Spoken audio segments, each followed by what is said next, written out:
When a white Rolls-Royce pulled into Caleb Mercer's grease-stained garage on a scorching Thursday afternoon, he assumed someone was lost.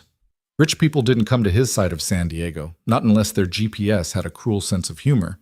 But then he saw her, a 19-year-old girl locked inside metal braces, her face tight with the kind of pain that doesn't ask for help anymore because help stopped coming years ago. Her mother, a woman who wore wealth like armor, was desperate. And Caleb, a widowed mechanic with calloused hands and a promise buried deep in his heart, was about to risk everything to give a stranger back her life. If you're watching from anywhere in the world, hit that like button and drop a comment telling me what city you're tuning in from. I want to see how far this story travels. Now, let's begin. The sun beat down on the cracked asphalt of Mercer's Auto Repair like it had a personal vendetta against anything still standing in this forgotten corner of San Diego. Caleb Mercer stood in the open bay door, a blue shop rag in one hand and a wrench in the other, squinting at the heat waves rising off the parking lot. The neighborhood was quiet, the kind of quiet that comes when people are too busy surviving to make noise. He'd been working on Mrs. Chen's Civic since dawn, replacing a timing belt that should have been changed 2 years ago. She couldn't afford it then. She could barely afford it now. But Caleb had learned a long time ago that some bills you just didn't send. The garage itself was a monument to making do. Cracked concrete floors, fluorescent lights that flickered when they felt like it, walls covered in calendars from parts suppliers dating back to 2015. The waiting area consisted of 3 mismatched chairs, a coffee maker that only worked if you hit it just right, and a collection of outdated magazines his late wife had organized before she got sick. He kept meaning to throw them out. 5 years later, they were still there. Caleb was 38, though some days he felt 60. Tall and lean, with dark hair that was starting to show gray at the temples, and hands that bore the permanent stains of a man who'd spent his whole life fixing things. His daughter, Emma, told him he needed to smile more. Easy for a 14-year-old to say.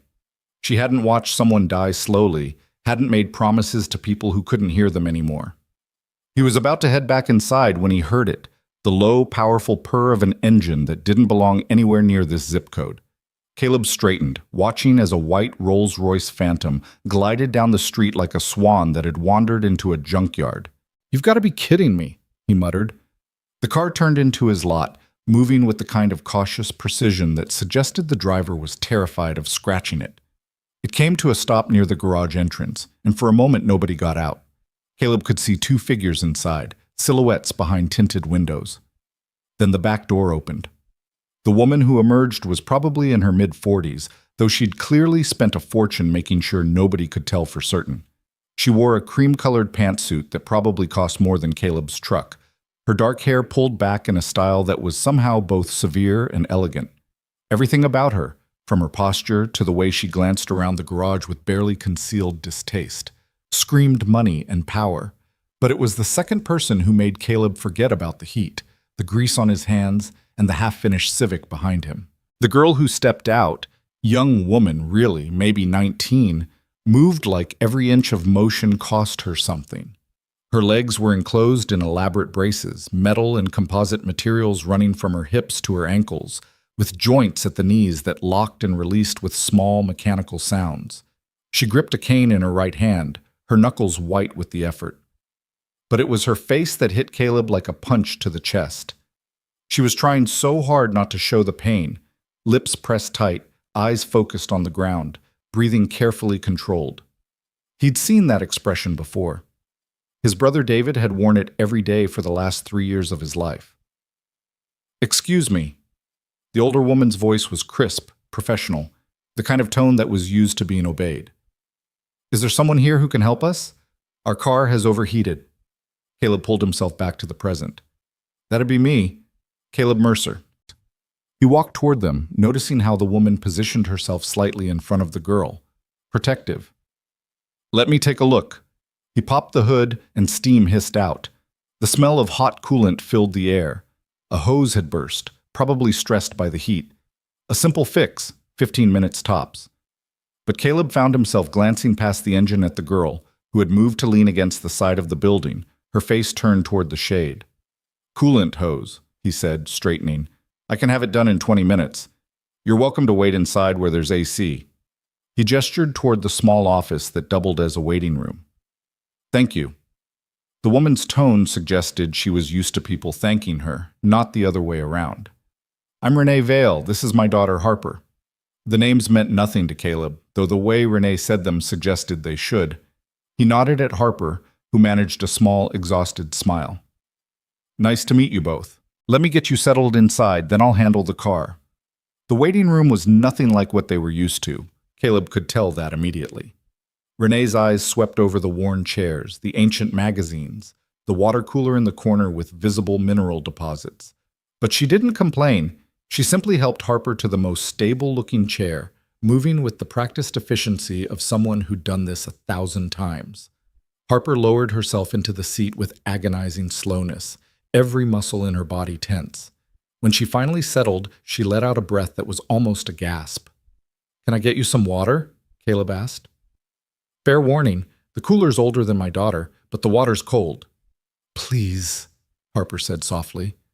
Her voice was hoarse, like she didn't use it much. Caleb filled 2 paper cups and handed them over. Renee accepted hers with a nod. Harper took hers with both hands, and he noticed the slight tremor in her fingers. I'll be right outside if you need anything, he said, then headed back to the Rolls-Royce. He worked quickly, his hands moving through the familiar motions of loosening clamps, removing the burst hose, fitting the replacement. But his mind was elsewhere. The girl? Harper. Couldn't have been more than 19, 20 at most. And those braces weren't temporary. This was her life. Had been for a while based on the way she moved. Caleb knew more about mobility devices than most mechanics had any right to. His brother David had been paralyzed from the waist down after a motorcycle accident when Caleb was 22. For 8 years, Caleb had watched David struggle with wheelchairs, braces, experimental treatments that promised everything and delivered nothing. He'd learned to spot the signs of chronic pain, the way people compensated, the toll it took. Harper had all those signs and more. He was tightening the final clamp when he heard it, a sharp intake of breath, almost a whimper, quickly stifled. Caleb looked up. Through the office window, he could see Harper shifting in her chair, her face contorted. Renee was beside her immediately, one hand on her daughter's shoulder. Caleb set down his wrench and walked inside. Everything all right? Renee looked up, and for just a second her professional mask slipped. He saw exhaustion there, and fear, and something that might have been hope dying slowly. She's fine. Just needs a moment. Mom, I'm okay, Harper whispered, but her voice was strained. Caleb knew he should mind his own business. These were customers, strangers, people from a world so far removed from his that they might as well be from another planet. But he'd made a promise once, standing in a hospital room that smelled like antiseptic and defeat. He'd promised David that if he ever saw someone suffering the way David had suffered, he wouldn't look away. Mind if I ask what kind of braces those are? He kept his tone casual, the same voice he used when talking to customers about their cars. Renee's eyes narrowed slightly. They're custom orthotic devices, made by one of the best medical equipment manufacturers in the country. I'm sure they are, Caleb said, but they're hurting her. She has a spinal condition, Renee said, her voice taking on an edge. The braces are necessary for support. Her doctors— I'm not questioning her doctors, Caleb interrupted gently. But I spent 8 years watching my brother deal with braces, wheelchairs, every kind of mobility aid you can imagine. And I learned to tell the difference between necessary pain and pain that's being caused by the equipment itself. Harper looked up at him, and he saw something shift in her eyes. Interest, maybe even hope. What do you mean? Caleb pulled up one of the other chairs and sat down, leaning forward with his elbows on his knees. When you're standing or walking, where does it hurt the most? My hips, Harper said immediately, and my lower back. But that's normal, the doctors said. It's compensation, Caleb said. Your body's trying to work around the braces instead of with them. May I? He gestured toward her legs. Renee started to object, but Harper nodded. Caleb moved closer, examining the braces without touching. They were impressive pieces of engineering, carbon fiber frames, titanium joints, precision manufacturing. Someone had spent a fortune on these. But the angles were wrong. The knee joints, he said, pointing. They're locked at slightly different angles. See how your left leg sits maybe 2 degrees more extended than your right. That means when you stand, your hips aren't level. Your left hip sits higher, so your spine has to curve to compensate. Every step you take, your lower back is twisting to keep you upright. Harper stared at him. I've seen 17 different specialists. Physical therapists, orthopedic surgeons, neurologists. Nobody ever... Her voice cracked. They all said the pain was part of my condition, that I just needed to manage it. How long have you been wearing these specific braces? Caleb asked. 3 years, Renee said quietly. They cost $800,000. Caleb let out a low whistle. Well, that's unfortunate, because they're wrong. The problem isn't your condition, it's that these are fighting your body instead of supporting it. Renee stood up abruptly. Mr. Mercer, I appreciate your concern, but my daughter has received care from some of the most renowned physicians in the world. People with decades of experience and multiple degrees, and I'm a mechanic with dirty hands and a high school diploma, Caleb said, standing to meet her eyes. I get it, but credentials don't mean much if the fundamentals are wrong. And the fundamental problem here is balance. Everything in motion, whether it's a car or a human body, needs to be balanced around its center of gravity. These braces are forcing Harper's center of gravity to shift with every step. That's why she's in pain. This is absurd, Renee said, but there was less conviction in her voice now. Let him look, Mom. Harper's voice was quiet but firm. Please, what's the worst that could happen? I'm already in pain every single day. At least he's offering an explanation that makes sense. Renee closed her eyes for a long moment. When she opened them, Caleb saw something he hadn't expected. Desperation. This woman, who probably commanded boardrooms and made million-dollar decisions before breakfast, was desperate. You have no credentials, she said slowly. No medical license, no engineering degree. If you're wrong, if you hurt her, then you'll sue me for everything I own, which wouldn't take long, Caleb said. I understand the risk you're taking, but I've got to ask, what risk is Harper taking if nothing changes? Harper let out a sound that might have been a laugh or a sob. I'll be exactly where I am now, stuck, hurting, watching my life happen through a window. Renee's hand tightened on her daughter's shoulder. Harper, I want him to try, Harper said. I know you've spent millions. I know you've flown me all over the world to see specialists. I know you've done everything a mother could possibly do. But Mom, I'm 19 years old, and I can't remember what it feels like to stand without pain. If there's even a chance... Her voice broke, and Renee pulled her daughter close, both of them crying now. Caleb looked away, giving them privacy, feeling like an intruder on a moment too raw for strangers to witness. After a long moment, Renee straightened, wiping her eyes with the kind of precise movements that suggested she rarely allowed herself to cry. What would you need to do? First, just examine the braces more carefully, Caleb said. Take some measurements, see exactly what's going on. Then, if I'm right about the problem, I'd need to adjust the joint angles.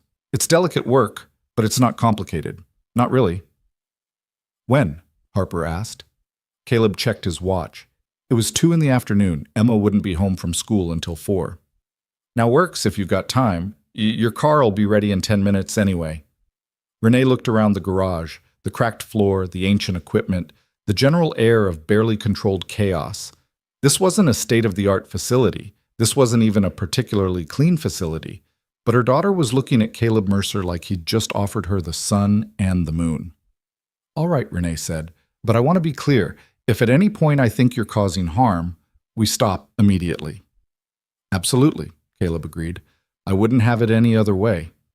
He finished the car repair while Renee made phone calls, canceling appointments, rescheduling meetings, using the kind of clipped, efficient language that suggested she was used to her schedule bending to her will rather than the other way around. Harper sat quietly, watching Caleb work with an intensity that made him self-conscious. You can ask, he said finally, closing the hood of the Rolls-Royce. Whatever you're wondering. Your brother, Harper said softly. You said you took care of him for 8 years. What happened? Caleb was quiet for a moment, wiping his hands on his rag even though they were already clean. Pneumonia. His immune system was compromised from all the medications. He fought it for 2 weeks, but he shrugged, trying to make it look casual. That was 5 years ago. I'm sorry, Harper said, and she meant it. He could hear it in her voice. Yeah, me too. Caleb cleared his throat. But David made me promise something before he died. He said if I ever met someone who was dealing with what he dealt with, I shouldn't just walk by. That's the thing about suffering. Once you've seen it up close, you can't unsee it. You can't pretend it's not happening. Harper nodded slowly. Most people pretend pretty well. Most people haven't watched someone they love struggle every day just to exist, Caleb said. Changes your perspective. He set up a work area in the garage bay, clearing off a large table and positioning it near his best light. Renee helped Harper over, the two of them moving in the synchronized way of people who'd been dealing with this for years. Harper sat on the table's edge while Caleb pulled up a stool and a notebook. All right, he said. First things first. I need to understand the mechanics of what we're working with. Talk me through what happened. How did you end up in braces? Harper took a breath, and he could see her mentally stepping back through years of painful memories. I was 8. We were at the beach, just Mom and me this rare day where she wasn't working. There was a sandbar, and I swam out to it, but I didn't see the riptide. She paused. I went under. Mom dove in after me, but by the time she got me back to shore, I'd been without oxygen for almost 4 minutes. Brain damage. It affected my motor control, specifically my legs. The doctor said I'd never walk again. But you did, Caleb said, looking at the braces. With help. Intensive therapy, experimental treatments, these braces. I can walk technically, but it's... She closed her eyes. It's like my body is fighting itself every single second. And it hurts. It always hurts.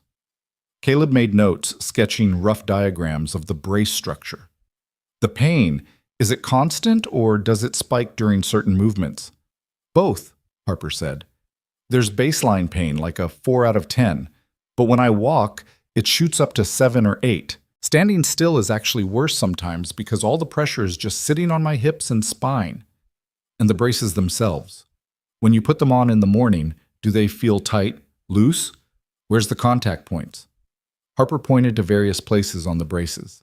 The hip joints, the knee supports, the ankle cuffs. Caleb examined each one, running his fingers along the edges, checking how they sat against her body. He could see pressure points, places where the metal and composite had rubbed against skin for so long that there were permanent marks. Renee watched him work with the intensity of a hawk, ready to swoop in at the first sign of trouble. But Caleb moved carefully, explaining everything he was doing, asking permission before each touch. After 45 minutes of examination and note-taking, he sat back. Okay, I think I've got it. And? Renee asked. The braces are engineered beautifully, Caleb said. Whoever designed them knew their materials, knew the mechanics of load distribution, but they built them for a theoretical patient, not for Harper specifically. Look here. He pointed to the hip joints. These are set at angles that would be perfect for someone with completely symmetrical muscle development and bone structure. But Harper's right side is stronger than her left because that's how she's compensated for years. The braces don't account for that. They're forcing both sides to move identically, which means her body has to fight the stronger side to accommodate the weaker one. So what would you do differently? Harper asked, leaning forward despite the pain it caused. Caleb flipped to a new page in his notebook and started sketching. I'd adjust the joint angles to account for your natural compensation patterns. Instead of fighting them, we'd work with them. I'd also redistribute the contact points. Right now, too much pressure is concentrated at your hips and lower spine. We could spread that load more evenly along your legs, and... He hesitated. What? Renee demanded. The weight. These braces are heavy because they're built to be strong. But strength isn't always what you need. Sometimes you need flexibility. I think we could rebuild them with lighter materials in certain places, keep the structural integrity where it matters, but reduce the overall load Harper's carrying by maybe 20%. Harper's eyes were bright with something Caleb recognized as dangerous. Hope. He'd seen it before, in David's eyes every time a new treatment was suggested. Hope was a knife that cut both ways. How long would it take, she asked, to make the adjustments? I'd need to take the braces apart, which means you'd need another way to get around. I have a wheelchair, Harper said quickly. In the car. I hate it, but I have it. Caleb nodded. Good. Then I'd say a week, maybe 2. I'd need to source some materials, do the mechanical work, test everything multiple times.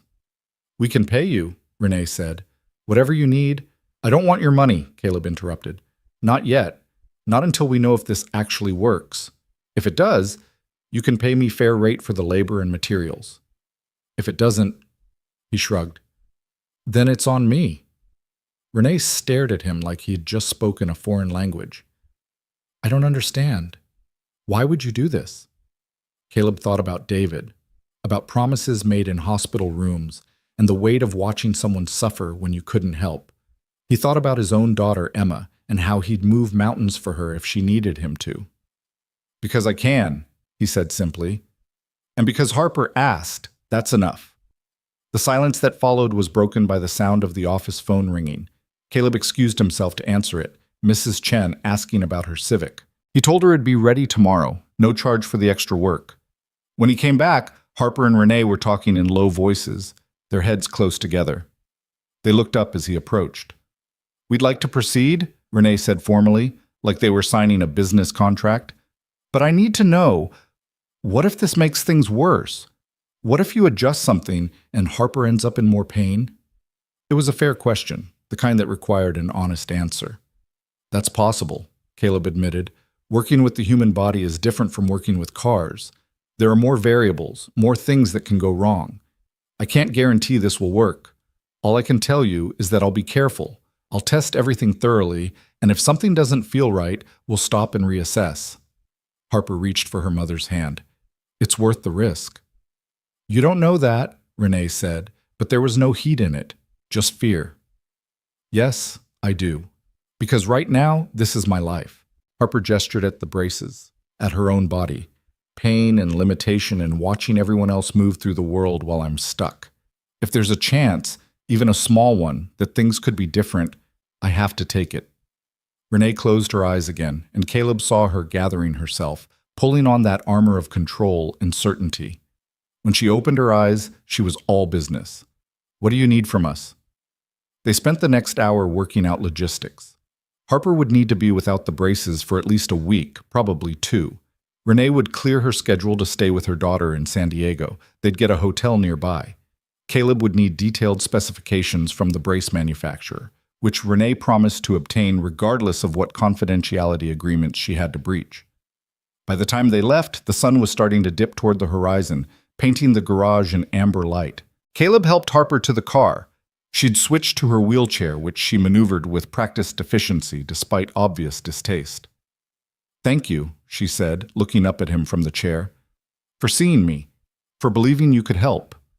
Haven't helped yet, Caleb said. Let's see if I can actually pull this off before we start celebrating. You will, Harper said with absolute certainty. I don't know why, but I believe you will. After they drove away, Caleb stood in the empty garage, looking at the notes he'd taken, the sketches he'd made. What had he just gotten himself into? He was a mechanic, not a medical professional. If this went wrong, if he hurt that girl? But then he thought about the look in Harper's eyes, that desperate, dying hope. He thought about David, about all the times he'd wish someone would just try something different instead of sticking to protocols and procedures that clearly weren't working. He thought about promises made and kept. All right, David, he said to the empty air. I'm going to need your help on this one. His phone buzzed. Emma, texting that she was home and starting homework. Caleb smiled, locked up the garage, and headed home. Tomorrow, he'd start figuring out how to keep the promise he'd just made. Tonight, he'd have dinner with his daughter and try not to think about all the ways this could go catastrophically wrong. Emma was waiting at the kitchen table when Caleb got home, her algebra textbook open, but clearly forgotten. At 14, she had her mother's eyes and her father's stubborn chin, and right now both were pointed directly at him with an expression he knew all too well. You're late, she said, not looking up from her phone. And you've got that look. What look? Caleb dropped his keys on the counter and headed for the fridge. The one you get when you're about to do something that's either really smart or really stupid, and you haven't figured out which yet. She finally glanced up. So what is it this time? Another project car you're going to restore and never finish? Caleb pulled out leftovers from last night's dinner and stuck them in the microwave. Not a car. A person. That got her attention. Emma set down her phone. What person? He told her about Harper and Renee, about the braces and the pain and the promise he'd made. Emma listened with the kind of intense focus she usually reserved for her favorite shows, occasionally asking questions that were sharper than most adults would think to ask. "So let me get this straight," she said when he finished. "You're going to take apart some super expensive medical equipment that was made by actual professionals, redesign it based on what you learned from Uncle David, and hope you don't accidentally make things worse for this girl." "That about sums it up, yeah." Emma was quiet for a moment. Uncle David would have liked that. He always said the worst part wasn't the chair or the pain. It was everyone treating him like he was made of glass, like he couldn't handle the truth. "I remember."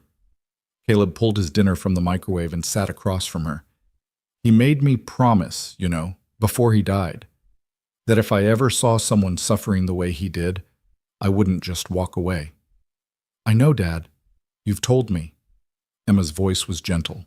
"But you also need to be realistic. What if you can't help her? What if you make things worse?" It was the same question Renee had asked, and Caleb still didn't have a better answer. "Then I'll have to live with that. But Em, you didn't see her face. She's 19 years old, and she looks like she's already given up on everything that matters. If there's even a chance I can change that, then you have to try," Emma finished. "I get it. Just be careful, okay? You've got a tendency to care too much about other people and not enough about yourself." Caleb smiled. "When did you get so wise?" "I've always been wise. You just don't listen." She stood up and kissed the top of his head. "I'm going to finish my homework. Try not to stay up all night researching biomechanics or whatever." But that's exactly what Caleb did. After Emma went to bed, he pulled out his laptop and dove into everything he could find about mobility braces, spinal injuries, compensation patterns, and gait mechanics. He read medical journals he barely understood, watched videos of physical therapy sessions, and sketched design after design in his notebook. By 2 in the morning, his eyes were burning and his brain felt like mush, but he had the beginnings of a plan. The modifications he wanted to make weren't revolutionary. They were just logical applications of principles he already understood. Balance, distribution of force, working with the body's natural tendencies instead of against them. He finally fell asleep at his kitchen table, his head pillowed on his arms, dreaming of angles and joints, and a girl who'd forgotten what it felt like to move without pain.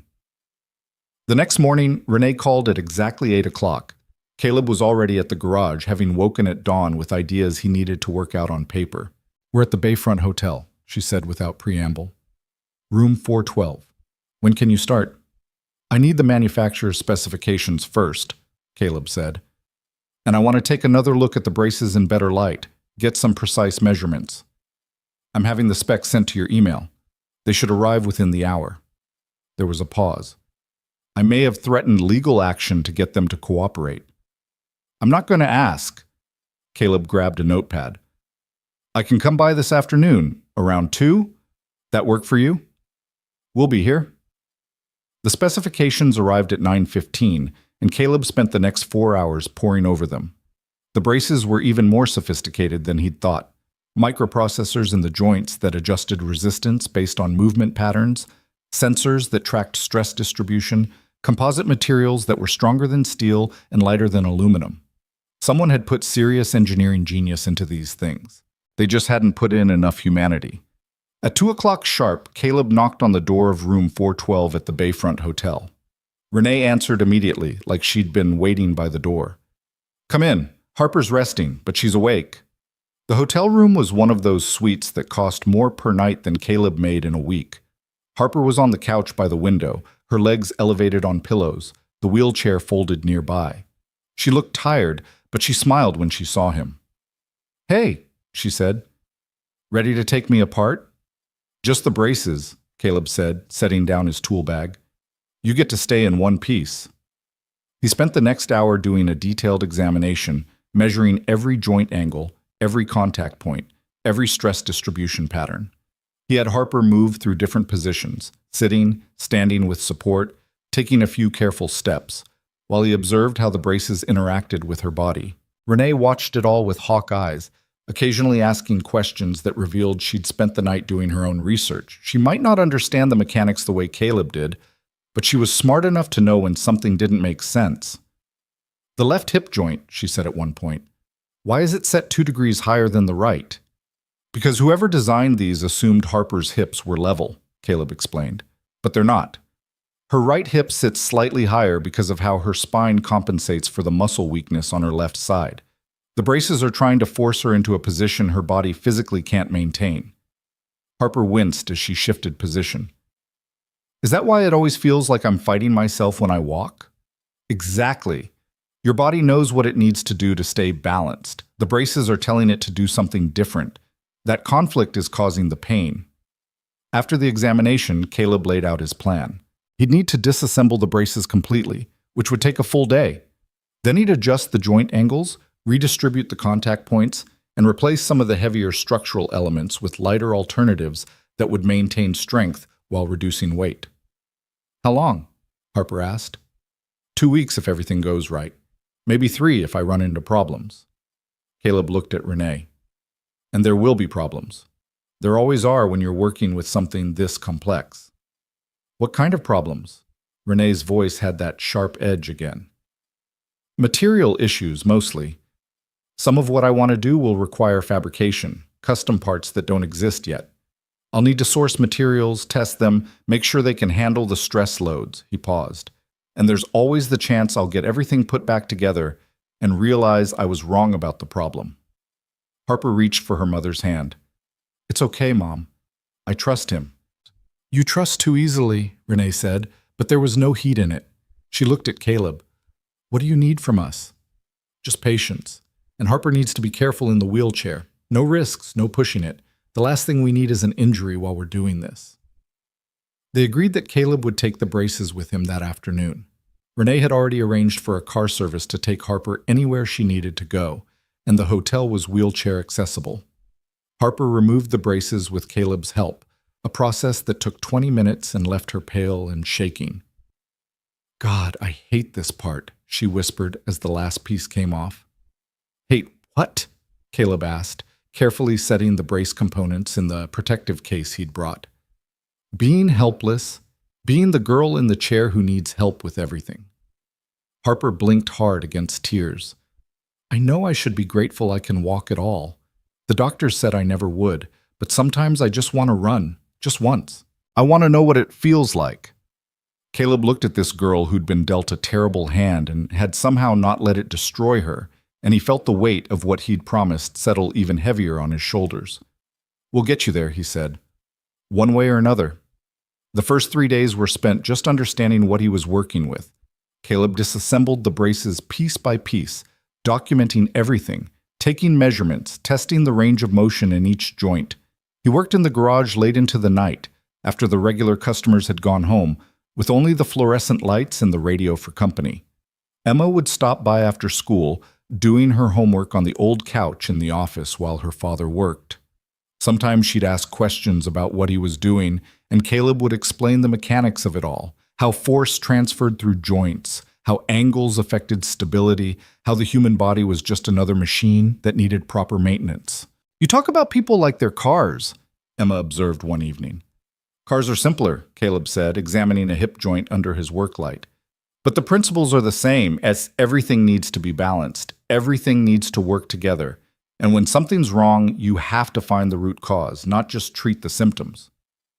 On the 4th day, Harper and Renee came to the garage. Harper maneuvered her wheelchair through the door with the kind of aggressive competence that suggested she was still angry about needing it. I wanted to see where the magic was happening, she said, looking around the space with genuine interest. Not much magic, Caleb said. Mostly just trial and error and a lot of swearing. He showed her the braces, now completely disassembled and laid out on his largest work table. Harper stared at all the pieces, the joints, the frames, the sensors, the composite panels, like she was seeing them for the first time. I've worn these for 3 years, she said quietly. I never really thought about how they worked. They were just part of me. That's the problem, Caleb said. They shouldn't feel like a part of you. They should feel like a tool you're using, something that makes your life easier, not harder. He walked her through his planned modifications, using the actual components to illustrate what he wanted to change. Renee asked sharp questions about structural integrity and safety margins. Harper just listened, her eyes tracking every movement, every explanation. Can I try something? She asked suddenly. Depends what it is, Caleb said. Harper wheeled over to the table and picked up one of the knee joints, turning it over in her hands. When I walk, this is the part that locks up sometimes. It's supposed to release smoothly, but it catches. Why? Caleb took the joint from her and examined it. See the sensor here?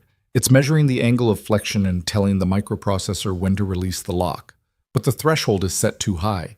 Your natural walking gait doesn't quite reach that angle, so the joint thinks you're not ready to advance to the next step.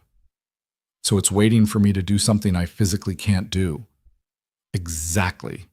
Harper laughed, but it wasn't a happy sound. Story of my life. Everyone waiting for me to do things I can't do, then wondering why I'm not trying hard enough. Renee's hand tightened on her daughter's shoulder. Caleb saw years of frustration and grief in that simple gesture. Well, we're going to change the thresholds, he said. Make the joints respond to what you can actually do, not what some algorithm thinks you should do. They stayed for another hour, Harper asking questions, and Caleb answering them with the kind of detailed honesty he'd have used with any colleague.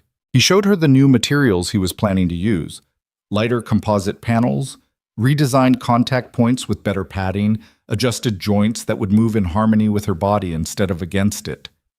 When they finally left, Emma emerged from the office where she'd been pretending to do homework. She's nice, Emma said. Scary smart, too. Did you hear some of those questions? She's been living with this for 11 years, Caleb said. Of course she's smart about it.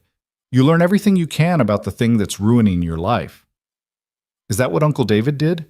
Caleb nodded. He knew more about spinal injuries and mobility equipment than most of his doctors. Not because he wanted to, because he had to. When something controls your entire existence, you either learn everything about it or you go crazy. Emma was quiet for a moment. Do you think you can really help her? I don't know, Caleb admitted, but I'm going to try like hell. The first prototype was finished on day 7. Caleb had worked 16 hours straight to get it done, fueled by coffee and stubbornness and the memory of promises made. He called Harper at 8 in the morning, knowing it was too early, but unable to wait. I've got something, he said when she answered. It's not perfect, but I want you to try it. They came within the hour. Harper transferred from her wheelchair to Caleb's work chair, a tall stool with back support, while he carefully fitted the modified braces onto her legs. He'd lightened them by 18%, redistributed the contact points to spread pressure more evenly, and adjusted every joint angle to work with her natural compensation patterns instead of against them. How does it feel? He asked, securing the last strap. Different, Harper said. She shifted her weight, testing. Lighter. The pressure on my hips is less? That's the idea. Think you can stand? With Caleb on one side and Renee on the other, Harper eased off the stool and onto her feet. For a moment, she just stood there, breathing carefully. Well? Renee asked, her voice tight with controlled anxiety. It's better, Harper said slowly. The hip pain is definitely less, but she took a careful step, and Caleb saw her face change. Oh. What's wrong? Renee was already reaching for her. Nothing's wrong. It's just... Harper took another step, then another. The left knee. It's catching worse than before. Caleb swore under his breath. He'd adjusted the angle, but he'd overcorrected. The joint was now releasing too early, causing Harper's left leg to buckle slightly with each step. Okay, let's get you sitting, he said, guiding her back to the stool. I see what happened. I can fix it. How long? Harper asked, and he could hear the disappointment she was trying to hide. 2 days? Maybe 3? I need to recalibrate the sensor thresholds and adjust the joint resistance. He was already making notes, his mind racing through solutions. The good news is the hip relief is working exactly like I hoped, so we're on the right track. On the right track isn't walking, Harper said quietly. Caleb knelt down so he was at eye level with her. No, it's not. And I'm sorry.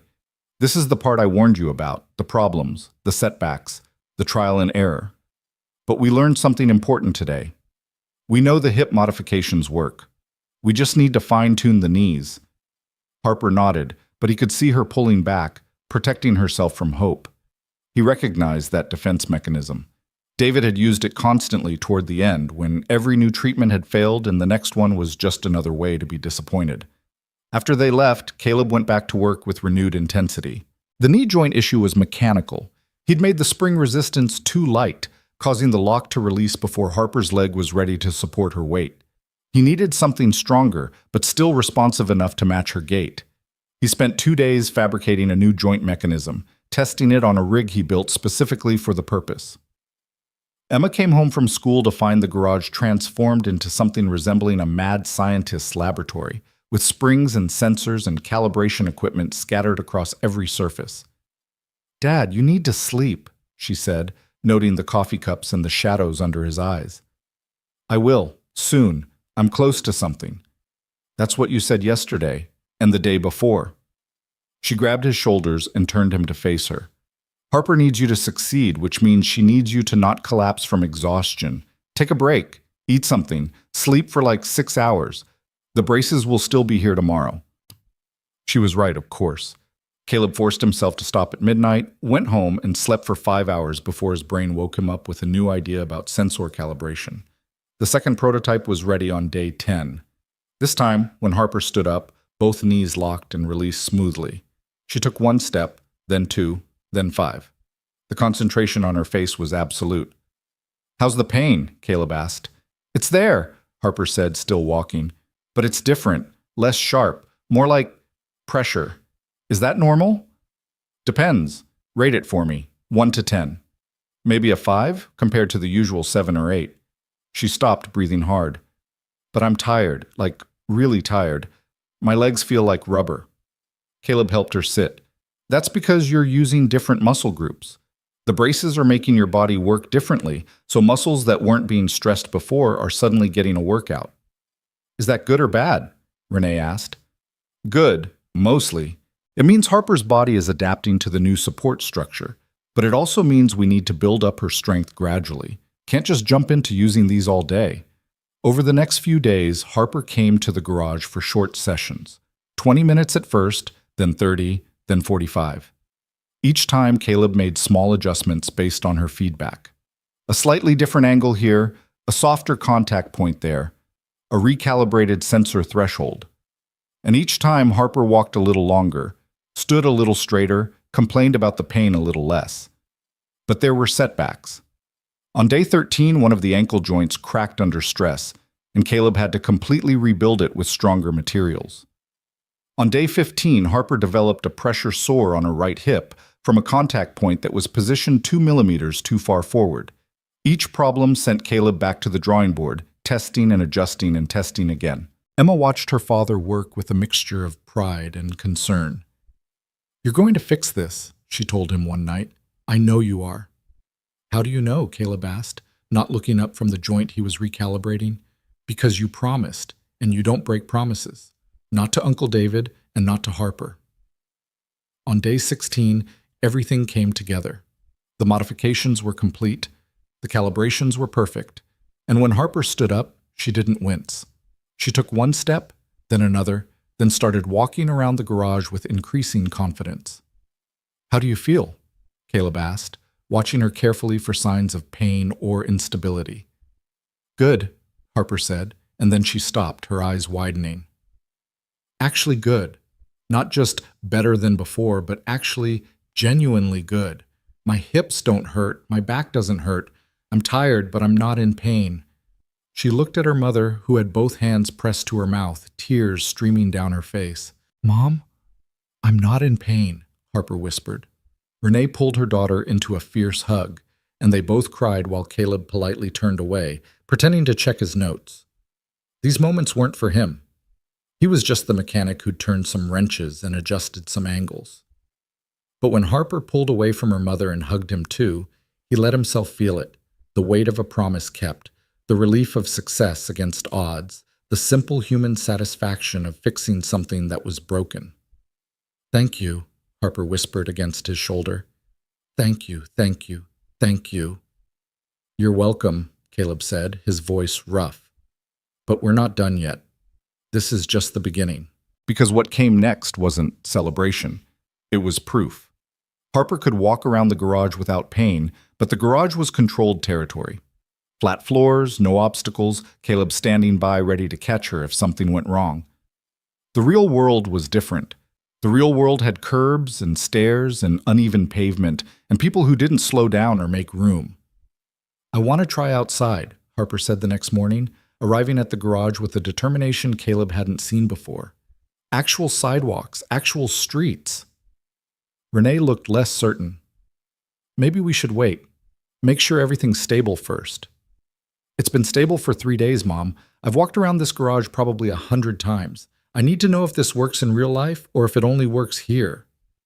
Harper's jaw was set in a way that reminded Caleb of his own daughter when Emma had made up her mind about something. "She's right," Caleb said. "We need to test this in real conditions. But we start small, just around the block. I'll walk with her, and you can follow in the car in case we need a quick exit." They set out 20 minutes later, Harper moving slowly but steadily down the cracked sidewalk outside Mercer's Auto Repair. Caleb stayed close, but not too close, giving her space to find her own rhythm. Renee drove behind them at walking pace, hazard lights on, looking like she was escorting a presidential motorcade. The first obstacle was a section of sidewalk that had buckled from tree roots, creating an uneven surface that tilted at awkward angles. Harper approached it carefully, testing each step. "The left knee is compensating differently," she said, not stopping. "I can feel it adjusting to the slope." "Is it painful?" "No, just different, like my leg is actually working with me instead of against me." They made it around the block, 4 streets, maybe half a mile total, and Harper was exhausted but smiling. Not the polite smile she'd worn in the beginning, but something real and bright and full of wonder. "I did it," she said, half laughing, half crying. "I walked around the block without wanting to die." "You did more than that," Caleb said. "You adapted. Your body figured out how to work with the braces on uneven terrain. That's huge." Over the next week, they increased the difficulty. Longer walks, steeper inclines, a shopping mall with tile floors and crowds of people. Each expedition revealed small issues that Caleb would adjust back at the garage. A sensor that was too sensitive to sudden movements, a contact point that rubbed during extended walking, a joint that needed different resistance for uphill versus downhill. But the pain never came back, not the sharp, constant agony that Harper had lived with for 3 years. She got tired, her muscles got sore from the unaccustomed exercise, but it was the normal exhaustion of physical activity, not the grinding torment of a body fighting itself. Emma started joining them on the walks, chatting with Harper about school and music and the particular frustrations of being a teenage girl. Caleb would walk slightly ahead, giving them privacy, but he'd catch fragments of conversation that made him smile. "So, your dad just decided to help you?" Emma was asking. "Just like that?" "Just like that," Harper said. "I think I reminded him of your uncle." "You did. He gets this look sometimes when he talks about Uncle David, like he's still trying to save him." Emma was quiet for a moment. "But you're not Uncle David. You're getting better. Thanks to your dad." "Thanks to both of you," Emma corrected. "He couldn't have done this if you weren't willing to trust him. That takes guts." On the 15th day after the modifications were complete, Harper walked into the garage without her cane. She'd been using it less and less, but this was the first time she'd arrived without it at all. "Look at you," Caleb said, grinning. "Getting cocky." "Getting confident," Harper corrected. "There's a difference." She demonstrated by walking the length of the garage and back, her gait smooth and balanced. "I want to try something." "What kind of something?" Harper took a breath. "I want to try running." The silence that followed was heavy. Renee, who'd been checking her phone, looked up sharply. "Absolutely not." "Mom," "Harper, you haven't run since you were 8 years old. You don't know if your body can handle it, if the braces can handle it, which is exactly why I want to try it here, with Caleb supervising, instead of by myself where something could actually go wrong." Harper's voice was steady, reasonable. "I've been walking for 2 weeks without pain. My muscles are getting stronger. The braces are stable. I want to know what I'm capable of." Caleb understood the impulse. After years of limitation, the possibility of freedom was intoxicating, but he also understood the risk. Running put exponentially more stress on joints and supports than walking. If something failed at speed, Harper could be seriously hurt. "Let's compromise," he said. "Not running, not yet. But we could try jogging. Very light, very slow, just to see how the braces respond to increased impact." Renee looked like she wanted to argue, but Harper was already nodding. "Okay, yes, let's try that." They cleared a path through the garage, moving equipment and cars to create a straight runway about 30 yards long. Caleb set up a camera to record the test. If something went wrong, he wanted footage to analyze. Then he walked Harper through a series of stretches, warming up muscles that hadn't been asked to run in over a decade. "Start slow," he instructed. "Not even a jog yet, just a fast walk. I want to see how the braces handle the increased pace before we add impact." Harper started walking, then gradually increased her speed. The braces moved smoothly, joints adjusting to the faster rhythm. Her breathing got heavier, but her form stayed stable. "How does it feel?" Caleb called. "Good. Really good." Harper's face was flushed with exertion and excitement. "Can I go faster?" "Little bit. Don't push it." Harper increased her pace to something between a walk and a jog, her feet barely leaving the ground. And then, whether by intention or instinct, she pushed off harder and her stride opened up, and for 3 steps, just 3, she was actually running. The 4th step, her left knee buckled slightly. Not enough to make her fall, but enough to scare everyone watching. Harper immediately slowed to a walk, breathing hard. "I'm okay," she said quickly, seeing the panic on her mother's face. "I'm okay. The knee just—" It felt like the lock released a fraction too early. Caleb was already reviewing the camera footage on his phone, watching the moment in slow motion. Harper was right. The sensor had released the lock about 50 milliseconds too soon, causing a momentary instability. At walking speed, it wouldn't have mattered. At running speed, it had nearly caused a fall. "No more running," Renee said flatly. This was a mistake. "It wasn't a mistake," Caleb said, still studying the footage. "It was information. Now we know the sensors need recalibration for higher impact activities. I can fix this." "You can't fix everything!" Renee's voice cracked, years of fear and frustration breaking through her controlled exterior.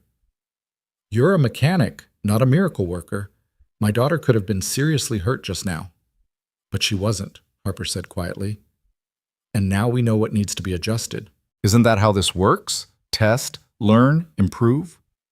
"That's how it works when you're building a car," Renee shot back. "Not when you're experimenting on my daughter's body." The words hung in the air like smoke. Caleb felt them land, felt the accusation behind them. She wasn't wrong. He was experimenting, using trial and error on a human being who trusted him. The fact that it had worked so far didn't mean it would keep working. The fact that Harper wasn't in pain anymore didn't mean she was safe. "Maybe we should stop here," he said quietly. "The braces work for walking. That's more than you had 2 weeks ago. Pushing for more, pushing for running. Maybe that's too much risk for too little gain." Harper's head snapped up. "No, don't you dare give up on me now." "I'm not giving up. I'm being realistic about—" "Realistic?" Harper's voice rose, anger replacing the usual careful control. "You want to talk about realistic? Realistically, I should be in a wheelchair for the rest of my life. Realistically, I should never have walked again after what happened to me. Realistically, every doctor my mother's millions could buy told me to accept my limitations and be grateful for what I had." She was crying now, furious tears that she didn't bother to wipe away. "You're the first person who looked at me and saw possibility instead of limitation. You're the first person who thought maybe, just maybe, I deserved more than just good enough. And now you want to stop because one sensor needs recalibration?" "Harper," Renee started, but her daughter wasn't finished. "I've spent 11 years being careful, being realistic, being grateful for scraps. And I'm done. I'm so completely done with settling for less than what I'm capable of." Harper turned to Caleb. "You told me the braces should be a tool, not a prison. Well, right now they're a tool that lets me walk. I want them to be a tool that lets me run. I want them to be a tool that lets me live without constantly wondering what I'm missing." The garage was silent except for the hum of the fluorescent lights and Harper's ragged breathing. Caleb looked at this girl who'd been through more in her 19 years than most people experienced in a lifetime, who'd been knocked down by fate and expensive medical equipment and her own body, and who was still fighting for more. He thought about David, who'd fought until the very end, not for a cure, but simply for dignity, for the chance to live on his own terms instead of the terms his injury dictated. He thought about Emma, who'd learned from watching her uncle die that sometimes the bravest thing you could do was refuse to accept the limits other people set for you. All right, Caleb said, we keep going, but we're smart about it. I recalibrate the sensors, we test everything thoroughly, and we don't try running again until I'm absolutely certain the braces can handle it. Harper nodded, wiping her eyes. Thank you. Renee looked like she wanted to argue, but she just closed her eyes and took a long breath. I can't lose you, she said finally. You're all I have. If something happens because we push too hard, nothing's going to happen, Mom. Caleb won't let it. Harper's certainty was absolute, the kind of faith that was both humbling and terrifying. The sensor recalibration took 3 days. Caleb didn't just adjust the existing thresholds. He completely rewrote the response protocols, creating different modes for different activities.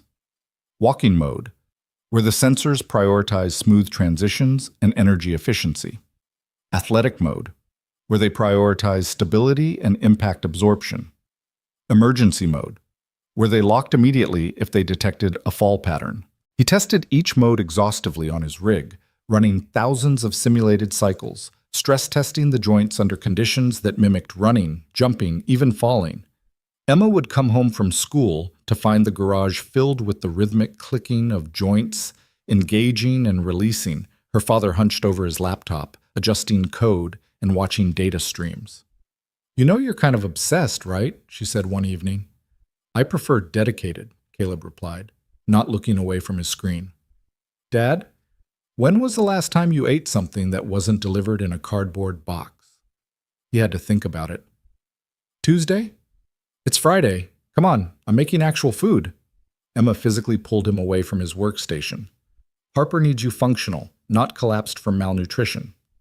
Over dinner, pasta that Emma had learned to make from YouTube videos, she asked the question Caleb had been avoiding. What happens after this? After Harper can run? What do you mean? I mean, you've basically invented a better mobility brace. What happens when other people find out? When other families like Harper's want your help? Caleb hadn't thought that far ahead. He'd been so focused on keeping his promise, on helping one person, that he hadn't considered the implications. I don't know. I'm not set up for that. I'm a mechanic, not a medical device manufacturer. Maybe you should be both, Emma said. Uncle David would have loved something like what you made for Harper. How many other people are out there right now dealing with the same pain, the same limitations, because nobody's thought to question whether their equipment is actually helping them? It was a good question, a dangerous question, because once Caleb started thinking about it, he couldn't stop. On day 18, Harper came back to try the recalibrated braces. Caleb had her walk first, testing the normal mode, then gradually transitioned to the athletic setting. The difference was subtle but significant. The joints responded faster, locked more firmly, provided better stability during the impact phase of each step. How does it feel? Caleb asked. Powerful, Harper said, a slow smile spreading across her face. Like the braces are actually supporting me instead of just tolerating me.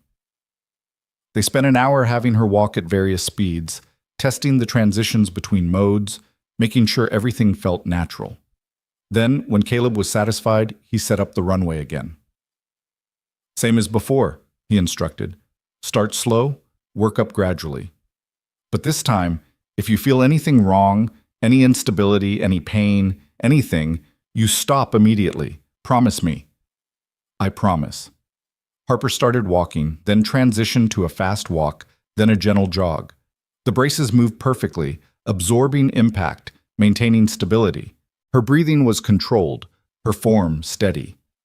And then she pushed off harder, and she was running, really running, her feet pounding against the concrete floor of the garage. 10 yards, 20, 30. She reached the end of the runway, turned, and ran back. When she finally stopped, her face was radiant with joy and tears and disbelief. I did it, she gasped. I ran. I actually ran. Renee was crying openly now, all her careful control abandoned. She pulled Harper into a hug, both of them laughing and sobbing. Caleb stood back, checking the camera footage one more time to make sure the braces had performed correctly, that there were no warning signs he'd missed.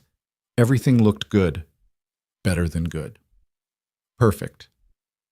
Emma, who'd come to watch, sidled up next to him. "You did it, Dad." "We'll see. This was just one test. We need to make sure it's repeatable, that the braces hold up over time." "Dad, you did it. Let yourself feel good about it for like 5 seconds." So Caleb did. He watched Harper and Renee celebrate, watched this girl who'd been told she'd never walk again now jumping up and down with excitement, and he let himself feel the satisfaction of a job well done. But that satisfaction lasted exactly 2 days. The letter arrived at the garage on a Tuesday morning, delivered by courier. Heavy paper, expensive letterhead, the kind of official document that always meant trouble.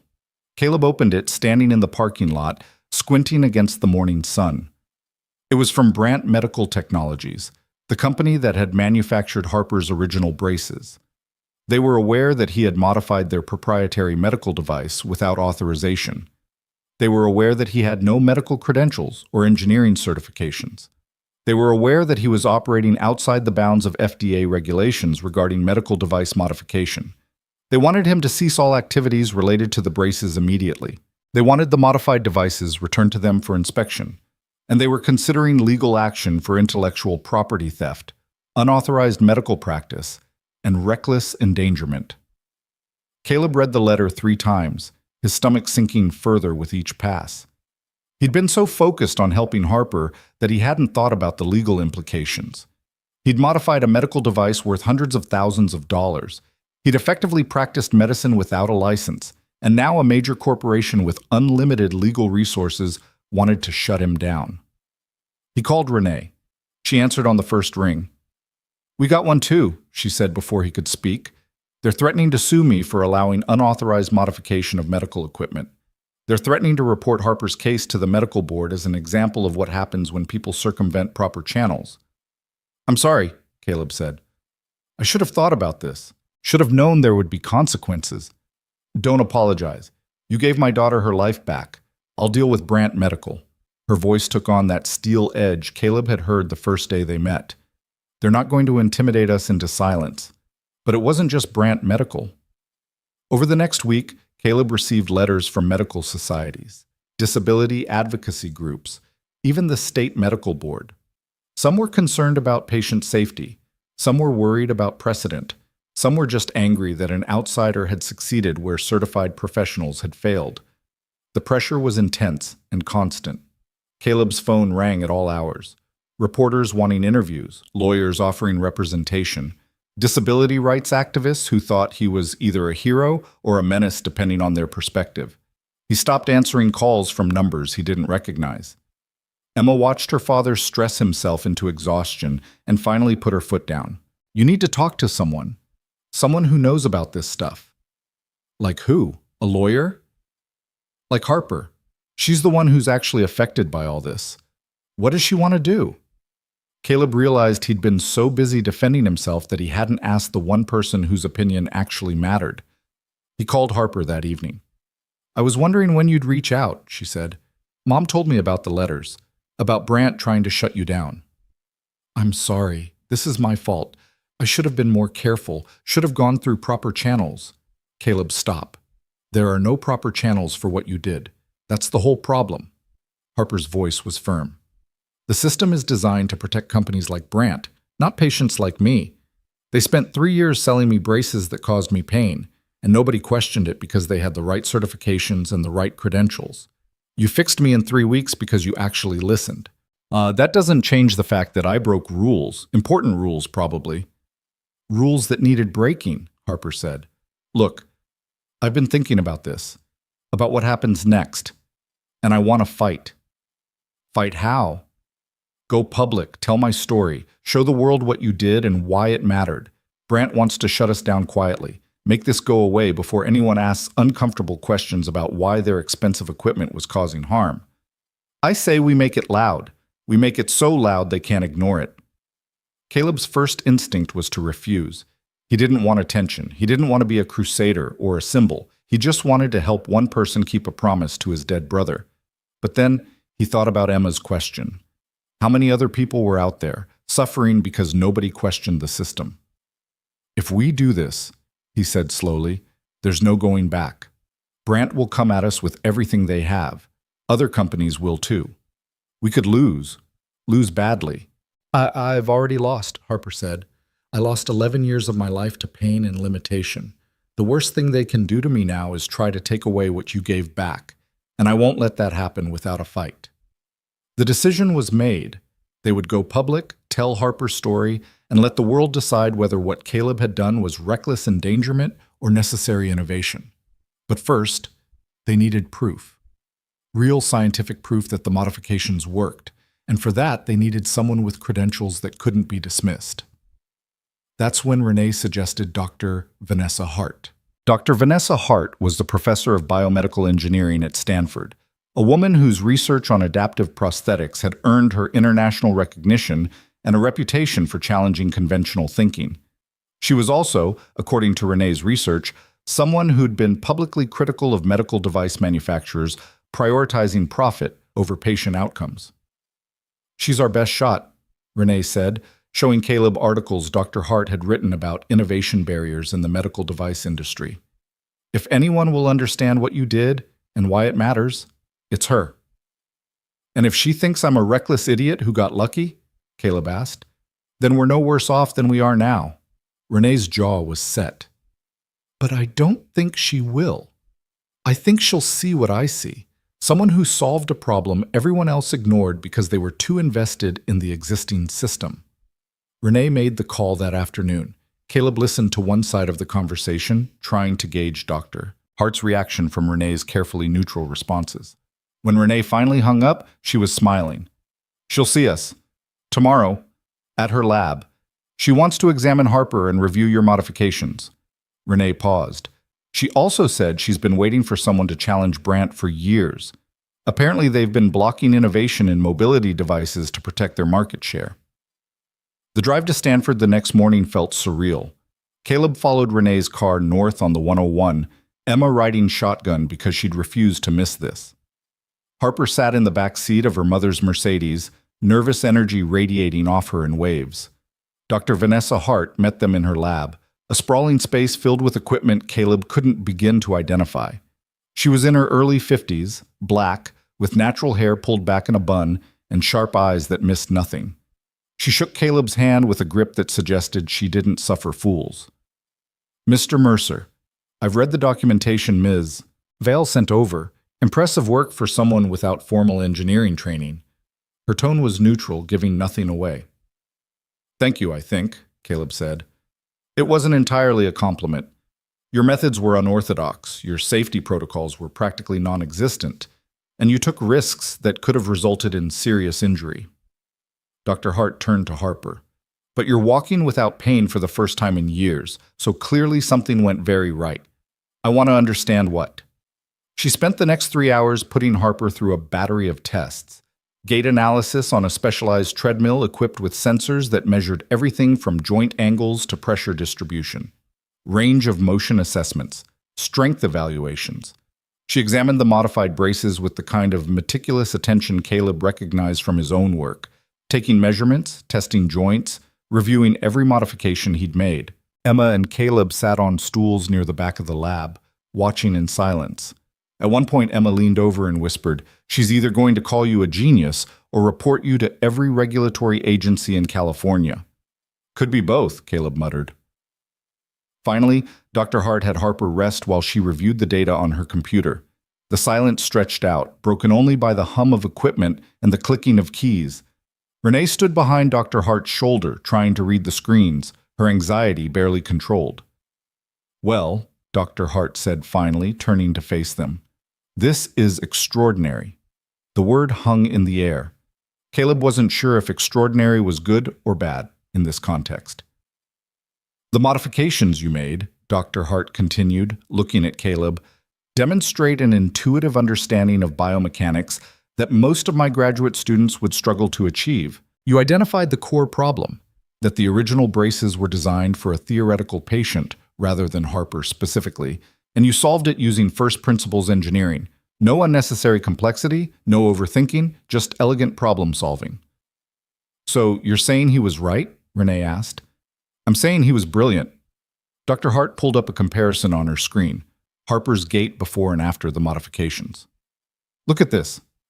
The original braces forced Harper's body into an unnatural alignment, causing chronic stress on her hips and spine.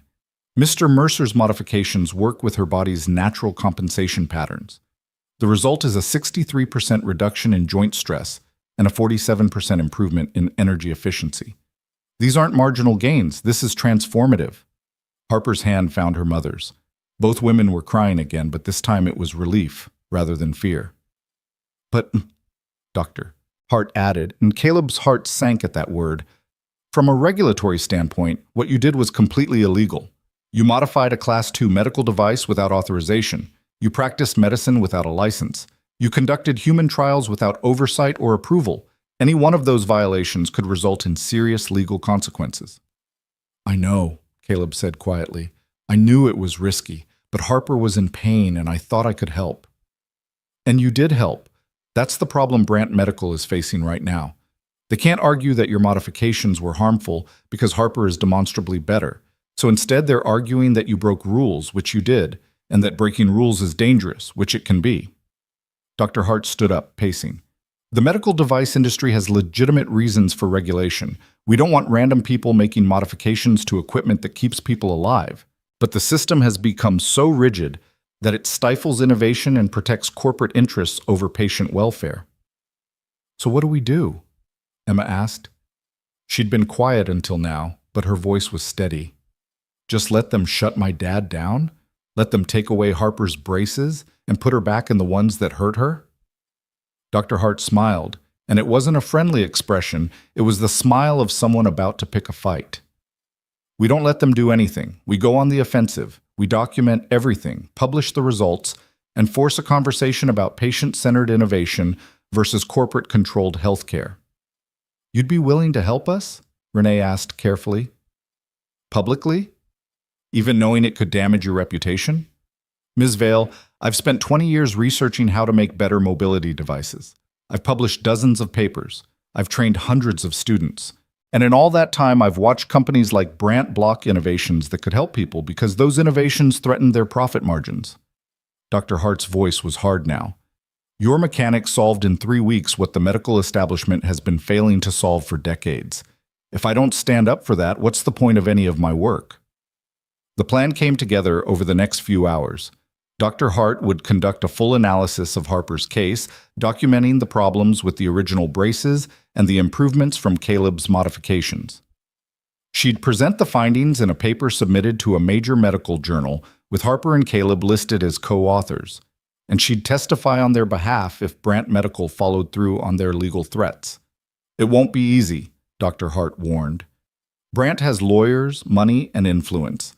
They'll attack your credentials, question your motives, try to paint you as a dangerous amateur playing with people's lives. Let them try, Harper said. Her voice was quiet but absolutely certain. I'll tell anyone who'll listen what those braces did to me and what Caleb's modifications gave me back. They left Stanford as the sun was setting, the bay stretching out golden and endless to their left. Emma fell asleep in the passenger seat, exhausted from the emotional intensity of the day. Caleb drove in silence, processing everything that had happened. His phone buzzed with a text from Renee. Thank you for everything, for not giving up. He didn't know how to respond to that, so he just sent back a thumbs-up emoji and focused on the road. The media attention started 3 days later when Dr. Hart released a preliminary statement to the press about her findings. The story was irresistible. Billionaire's daughter healed by humble mechanic, medical establishment threatened by outsider innovation, David versus Goliath with mobility braces instead of slingshots. Caleb's phone exploded with interview requests. Local news, national news, medical journals, disability advocacy groups, everyone wanted a piece of the story. He turned them all down at first, uncomfortable with the attention, but Renee convinced him that silence would let Brant control the narrative. We need to tell your side, she insisted. Show people who you are and why you did this. So Caleb agreed to one interview with a local San Diego station that had covered community stories in his neighborhood for years. The reporter, Maria Gonzalez, met him at the garage on a Wednesday afternoon, her cameraman setting up shots of the workspace where the miracle had happened.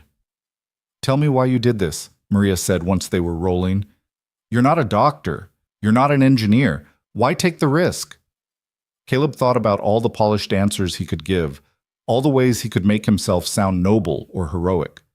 But he'd never been good at pretense. "My brother was paralyzed," he said simply. "I watched him suffer for 8 years with equipment that was supposed to help, but mostly just reminded him of everything he'd lost. When I saw Harper dealing with the same thing, I couldn't walk away. I made a promise to my brother before he died that I'd help if I ever could. This was my chance to keep that promise." The interview aired that evening. By morning, it had been picked up by national outlets.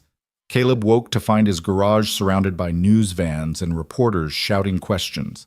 He called Emma to warn her there might be media at her school, then texted Renee for advice on how to handle the circus his life had become. Her response was immediate. "Don't talk to anyone else. We're scheduling a press conference for tomorrow. Harper wants to speak." The press conference was held at a hotel in downtown San Diego, a room that could hold maybe 200 people but felt packed with 300 crammed inside.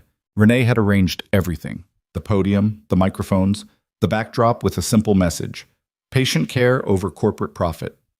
Harper sat at the table in her modified braces, Caleb on one side and Dr. Hart on the other. Renee stood slightly behind, one hand on her daughter's shoulder. The room was hot with bodies and camera lights, the air thick with anticipation. Harper's prepared statement was simple and devastating. She described 11 years of pain, of doctors who told her it was normal, of expensive equipment that made her feel like a prisoner in her own body. She described meeting Caleb, his careful questions, his refusal to accept that suffering was inevitable. And she described the moment she walked without pain for the first time, the moment she ran, the pure joy of discovering her body could work with her instead of against her.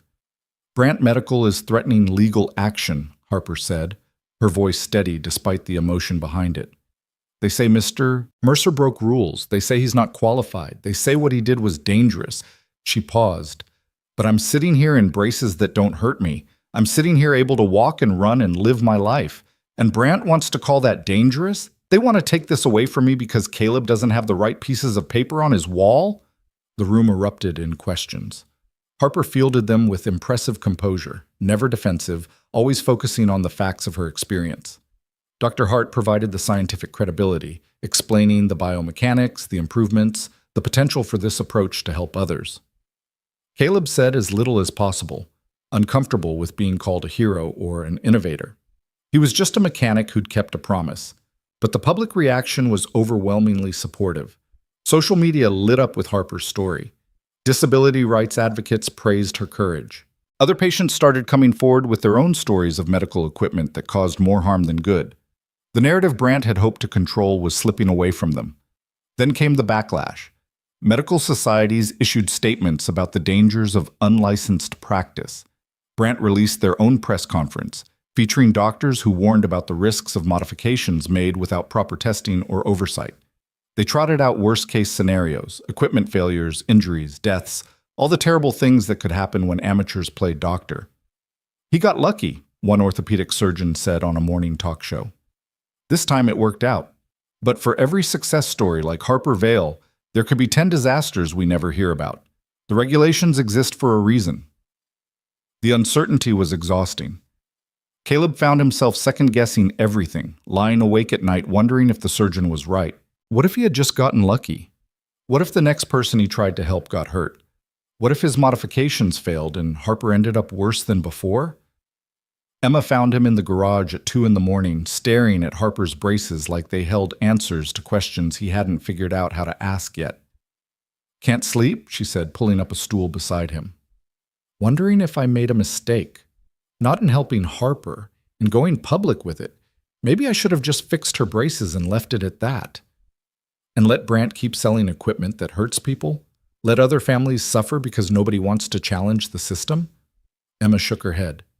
"Dad, I know this is scary, but you did something important. You proved that the system isn't always right, that sometimes the people with the credentials are wrong and the people with the heart are right. Your mother would have hated this, Caleb said. She always said I took too many risks, cared too much about other people's problems. Mom also said you had the biggest heart of anyone she'd ever met. Emma's voice was gentle. She knew you couldn't see someone suffering and just walk by. That's why she loved you. Caleb pulled his daughter close, grateful for her wisdom and her faith in him.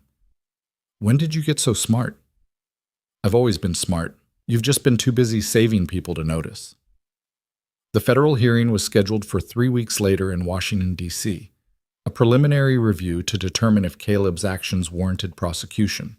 Renee hired lawyers, expensive ones who specialized in medical device litigation. They prepped Caleb on what to say, how to present himself, how to appear competent but not arrogant, knowledgeable but not presumptuous. Just be yourself, one lawyer advised.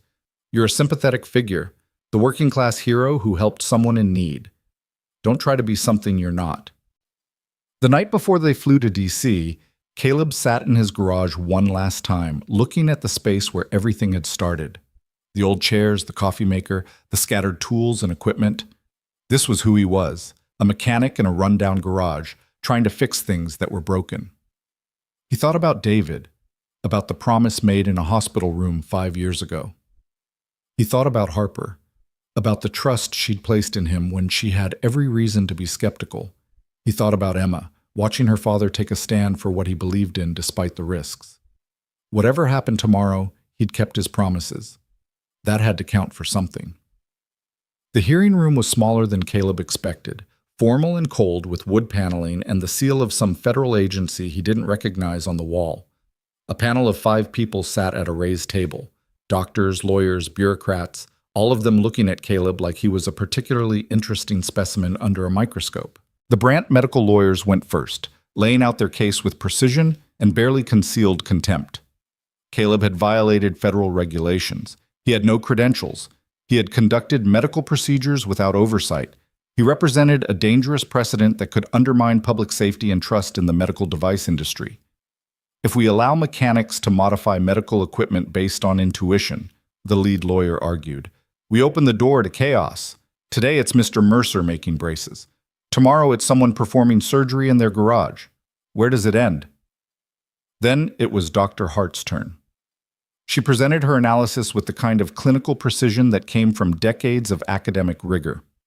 She showed the data, explained the improvements, demonstrated exactly why Caleb's modifications worked, and why the original braces had failed. The question before you, she said to the panel, is not whether Mr. Mercer broke rules. He did. The question is whether those rules are serving patients or protecting corporate interests. Because the evidence suggests that Brandt Medical knew their braces were causing problems and did nothing because fixing the problems would have cost them money and market share. That got a reaction.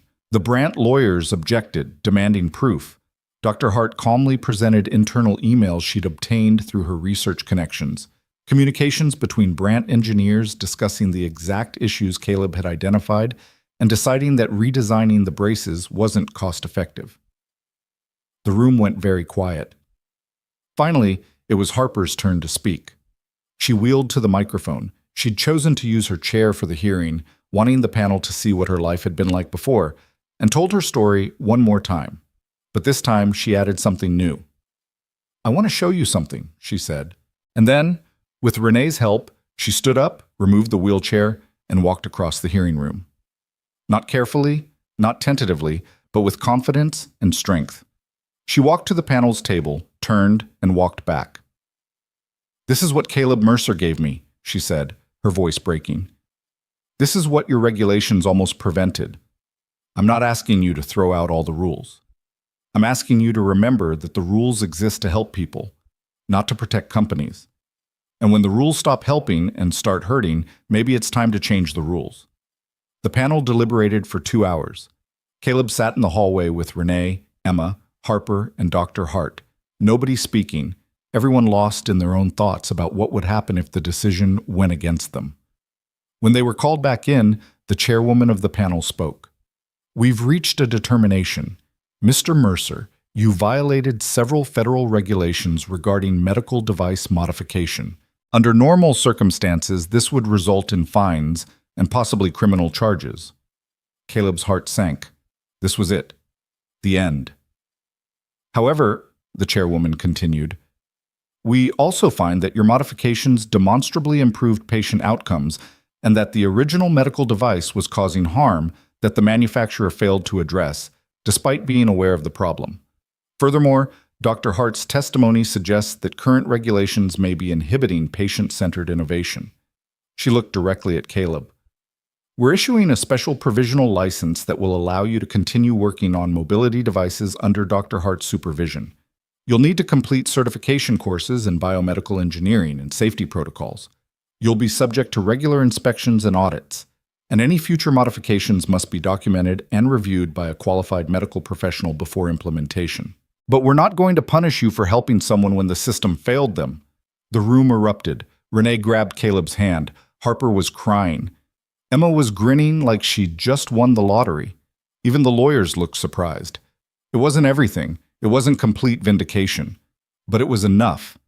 It was a door opening, a possibility, a chance to keep helping people without destroying his life in the process. Outside the hearing room, reporters swarmed them with questions. This time, Caleb didn't hide.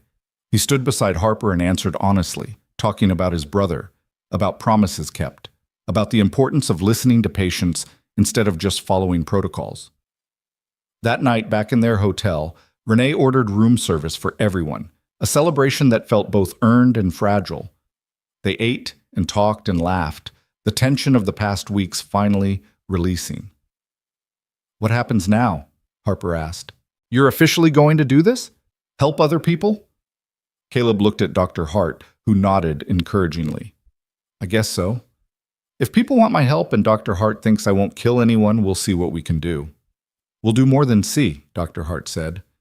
We're going to change how this industry thinks about patient care, starting with you getting those certifications so this provisional license becomes permanent. Emma raised her soda can in a toast. To Caleb Mercer, the world's most overqualified mechanic. They all drank to that, even as Caleb wondered what he'd gotten himself into and whether he was ready for what came next. But ready or not, what came next arrived fast and relentless. The hearing had made national news, and within days, Caleb's phone was flooded with messages from families desperate for help. Parents whose children struggled with braces that didn't fit right. Veterans whose prosthetics caused chronic pain. People who'd been told to accept their limitations because that's just how the equipment worked. Caleb read every message, his heart breaking a little more with each one.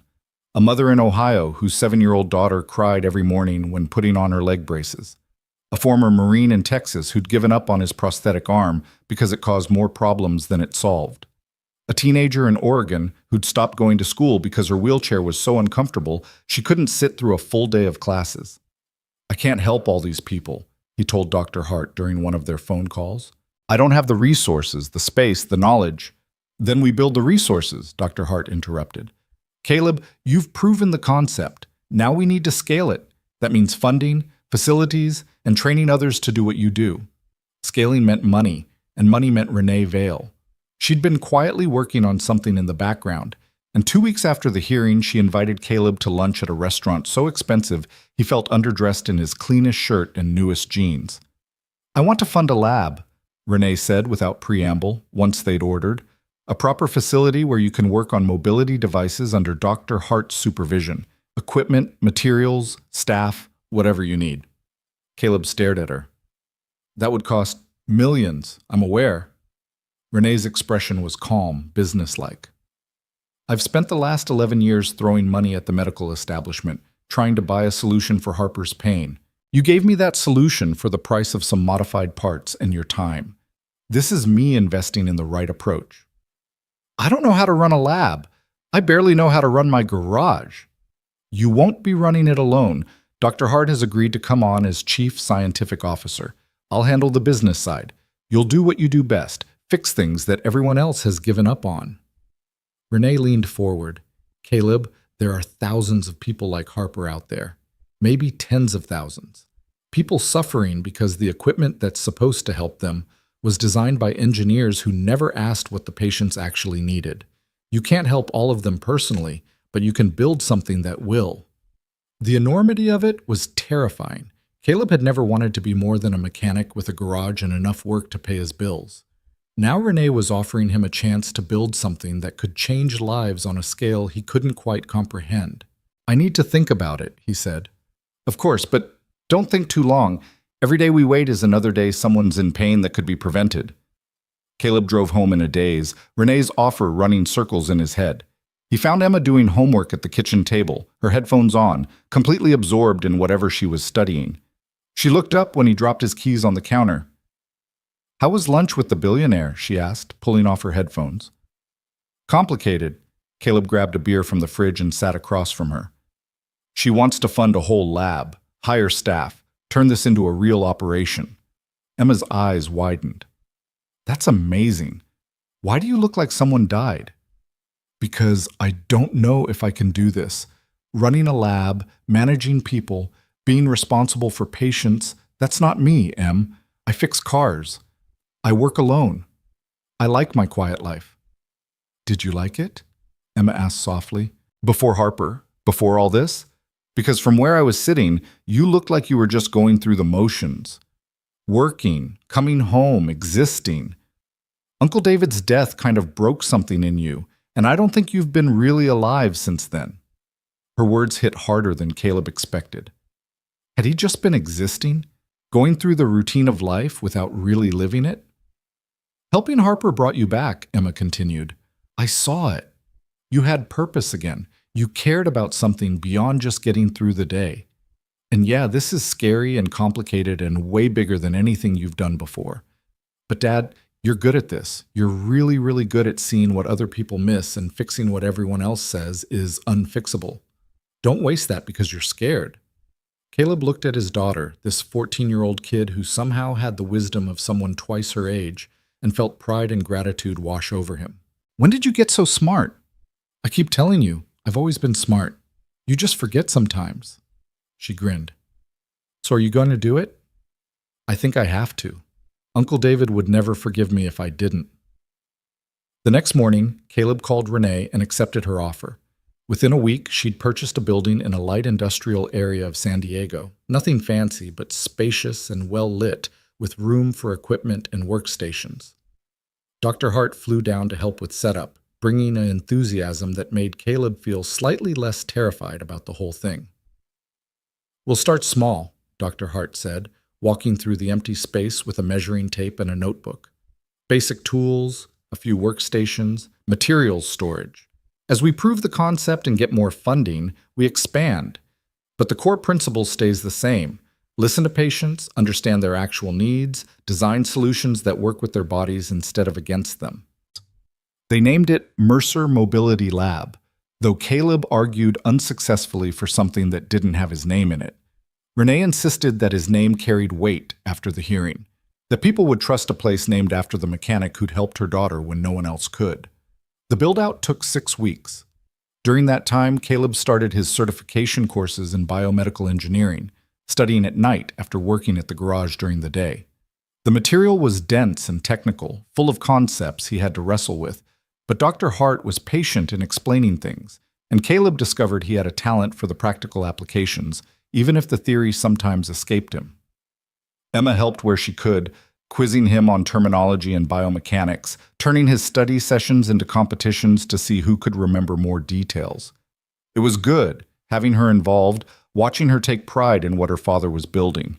Harper became a fixture at the lab during setup, offering input on design from a patient's perspective. She tested every piece of equipment, every workstation height, every element of the space to make sure it would be accessible and welcoming to people with mobility challenges. "Most medical facilities are designed for able-bodied people," she explained to Caleb one afternoon. "Tall counters, narrow doorways, furniture that's hard to get in and out of. If we're going to help people, we need to make sure they feel comfortable here." Her insights were invaluable, catching things Caleb and Dr. Hart would never have considered. The result was a space that felt less like a medical facility and more like a workshop, functional and welcoming, with natural light and comfortable seating and an overall atmosphere that said, "You're safe here." The first official patient arrived 3 days after the lab opened. Marcus Chen was a 12-year-old boy with cerebral palsy, his leg braces causing pain similar to what Harper had experienced. His mother had driven 6 hours from Los Angeles after seeing Harper's story on the news. The doctors say the pain is normal, Mrs. Chen explained, her hand on her son's shoulder. They say he needs to strengthen his muscles, that he's not trying hard enough. But I watch him struggle every day, and I know something's wrong. Caleb examined Marcus's braces using the same methodical approach he'd used with Harper. The problems were different. Marcus's braces were too rigid, not allowing for the natural variation in his movements, forcing his body into positions it couldn't comfortably maintain. But the underlying issue was the same: equipment designed for a theoretical patient rather than the actual human wearing it. "I think we can help," Caleb said, "but it's going to take some time. I'll need to take detailed measurements, understand how Marcus moves, figure out what adjustments will work best for him specifically." The relief on Mrs. Chen's face was almost painful to witness. "How much will it cost? We don't have a lot of money." "Nothing," Renee said, appearing from the office area.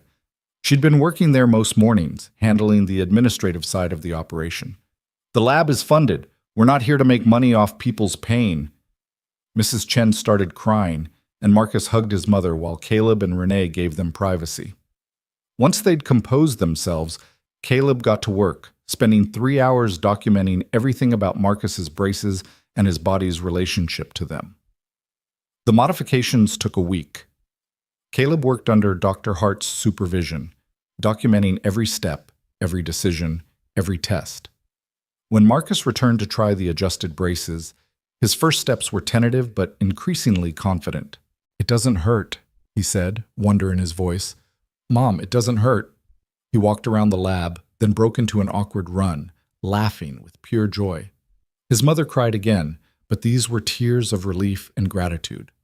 Watching them, Caleb felt that same sense of purpose Emma had talked about, the feeling that what he was doing mattered in a way that transcended just earning a living.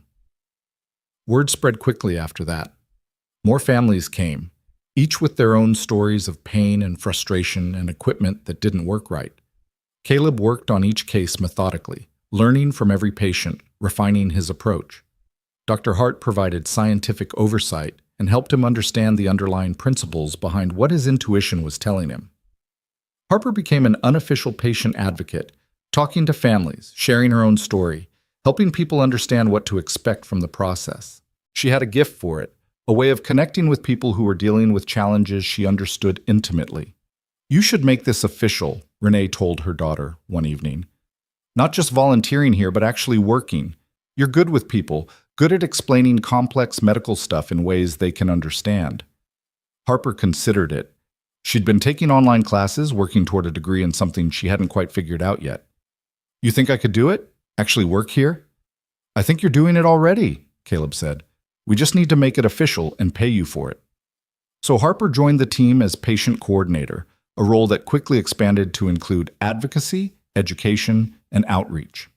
She started a blog documenting her journey and the lab's work, attracting attention from media outlets and disability rights organizations.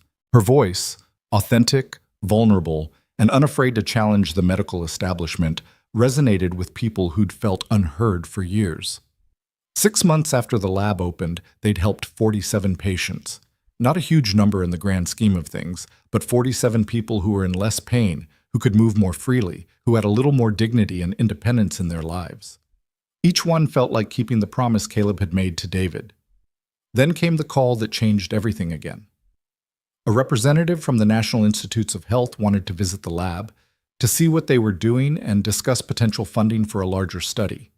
Apparently, Harper's blog and the media coverage had caught the attention of people who controlled serious research money. "This could be massive," Dr. Hart said, pacing excitedly in her small office. "Federal funding means legitimacy. It means we could expand, hire more people, help more patients. It means we could actually change how the industry approaches mobility devices. But it also meant scrutiny. The NIH didn't hand out grants to operations that couldn't prove rigorous methodology and reproducible results. They'd need documentation, data, protocols, all the things Caleb had been learning but wasn't entirely comfortable with yet. The NIH representatives arrived on a Tuesday morning, 3 people in business casual, carrying tablets and notebooks, looking around the lab with expressions Caleb couldn't quite read. They interviewed him, Dr. Hart, and Harper. They examined case files, reviewed modifications, asked pointed questions about safety protocols and outcome measurements.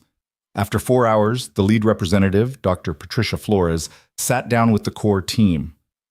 I'll be honest, this is unusual. We don't typically fund operations run by someone without traditional credentials, but your outcomes are undeniable.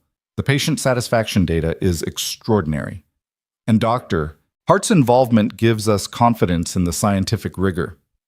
But, Caleb prompted, hearing the hesitation in her voice, but we need more documentation. Formal studies comparing your modified devices to standard equipment, peer-reviewed publications, evidence that this approach works consistently across different patient populations.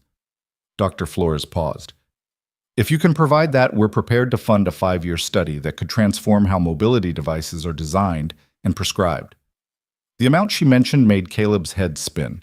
It was enough to expand the lab significantly, hire additional staff, help hundreds or even thousands of people, but it also meant committing to the academic side of things, the research, the publications, the bureaucracy that Caleb had spent his whole life avoiding. Can we have some time to discuss it? Dr. Hart asked. Of course, take a week, talk it over. But understand, this opportunity won't come around again. The NIH is interested now because you're novel and getting attention. That window will close eventually. After they left, Caleb sat in his office, a small room that still felt too official for someone who'd spent his career in a garage, and tried to process what had just happened. Emma stopped by after school, finding him staring at spreadsheets he didn't entirely understand. Heavy thoughts? She asked, dropping her backpack. Life-changing thoughts. The NIH wants to fund us, like serious money, enough to really build something significant. That's amazing. Why do you look so worried? Because it means going all in on this. No more garage work. No more just being a mechanic who helps people on the side. This would be my whole life. Caleb rubbed his face. What if I'm not smart enough? What if I can't handle the academic stuff, the research protocols, all the things that come with federal funding? Emma sat on the edge of his desk. Dad, you've been not smart enough your whole life according to the system.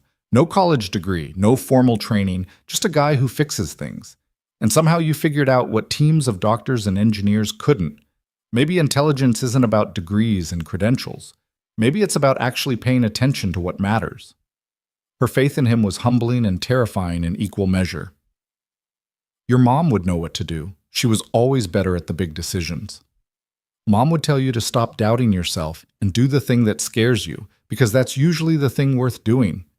Emma smiled. She'd also remind you that you don't have to do this alone. You've got Dr. Hart, Renee, Harper, and me. We're a team. Let us help carry the weight. The decision was made that evening.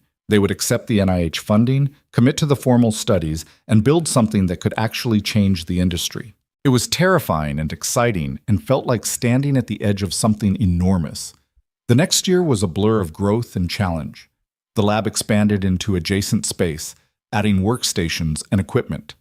They hired 3 additional technicians, all of them trained by Dr. Hart and Caleb in the patient-centered approach that had become their signature.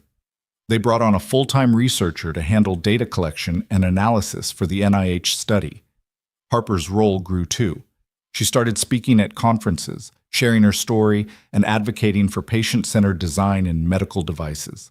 Her blog attracted tens of thousands of followers, people who found hope in her journey and the lab's mission. She became the face of the movement in a way that made Caleb deeply uncomfortable with his own growing public profile, but immensely proud of her courage. The research results started coming in after 6 months, and they were even better than Caleb had hoped. Patients using modified devices showed significant improvements in pain levels, mobility, and quality of life compared to those using standard equipment. The modifications were safe, effective, and reproducible when done following the protocols they'd developed. Dr. Hart published the preliminary findings in a major medical journal, with Caleb listed as co-author despite his protests that he hadn't really written anything. The paper sparked intense discussion in the medical device community, some celebrating the innovation, others criticizing the methodology, or questioning whether mechanics should be involved in medical care at all. But the patients kept coming. Word of mouth brought people from across the country, families who'd exhausted other options and were desperate for help. The lab couldn't accommodate everyone, But they documented their methods carefully, trained other facilities in their approach, and slowly built a network of providers who understood that listening to patients was just as important as engineering expertise. Emma graduated from middle school and started high school, already talking about studying biomedical engineering in college. She'd found her calling watching her father work, seeing the impact of combining technical skill with human empathy. Caleb couldn't have been more proud. On the one-year anniversary of the lab's opening, they held a small celebration. Current and former patients came, along with their families, creating a room full of people who represented lives changed by the simple act of listening and caring.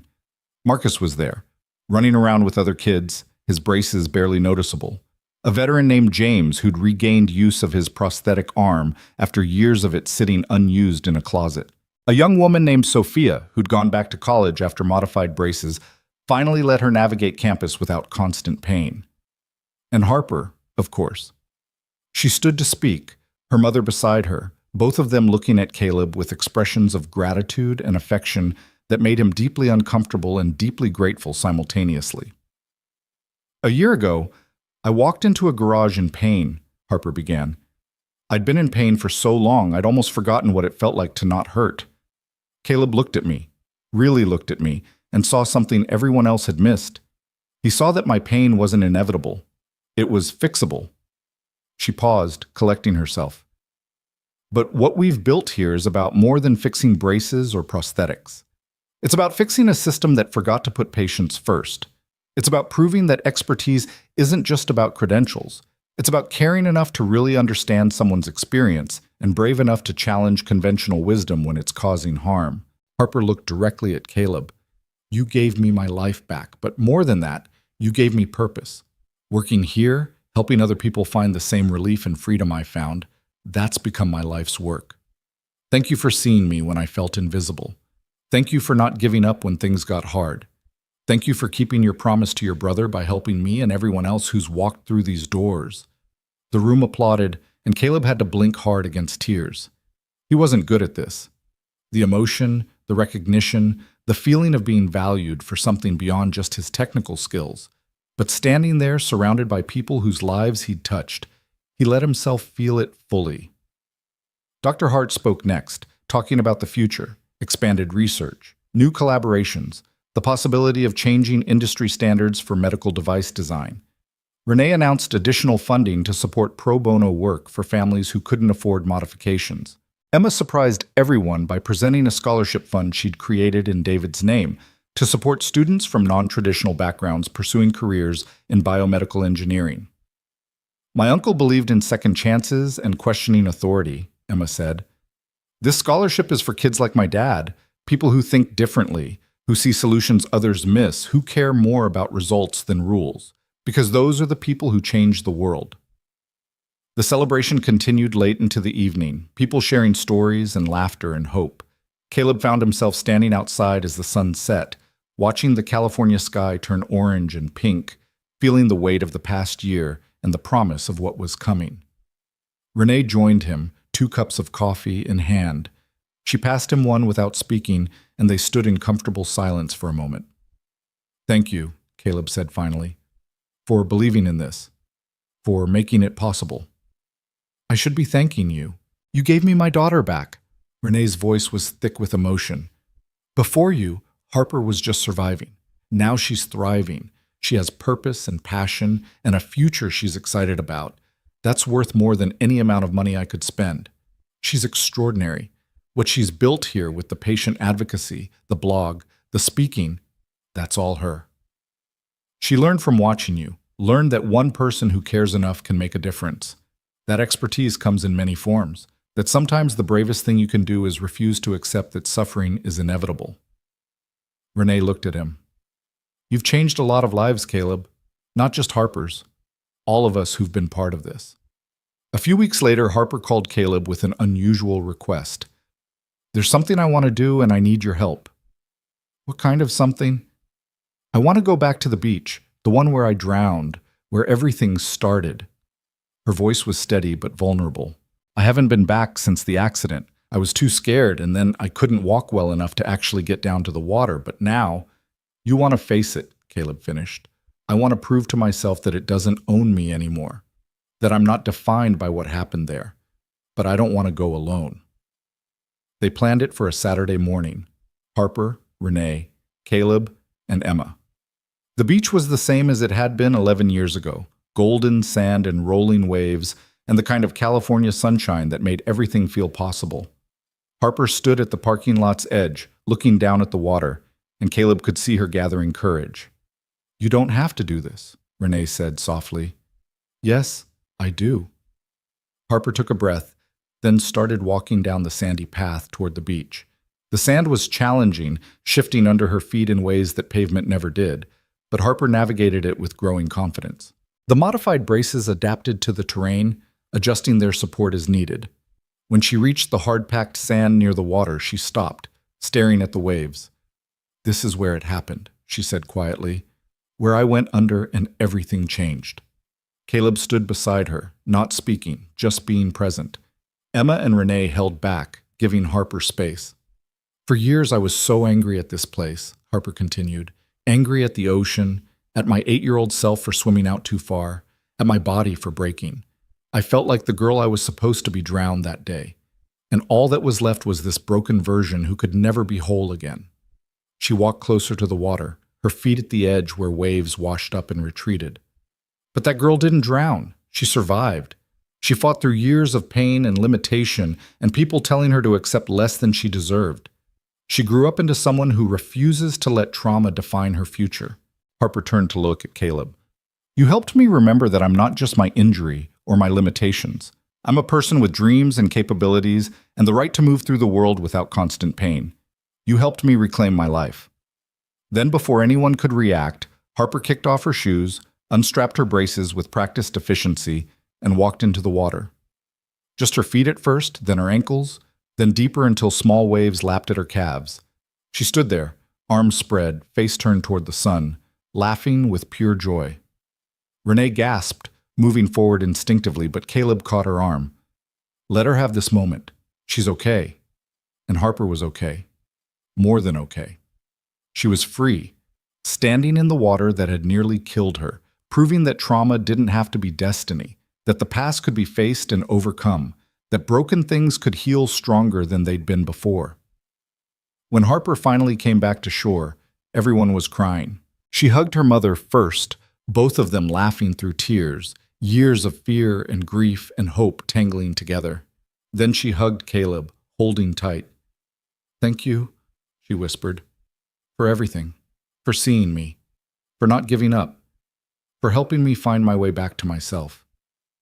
"You did the hard part," Caleb said. "I just adjusted some angles and replaced some parts. You're the one who had the courage to keep fighting."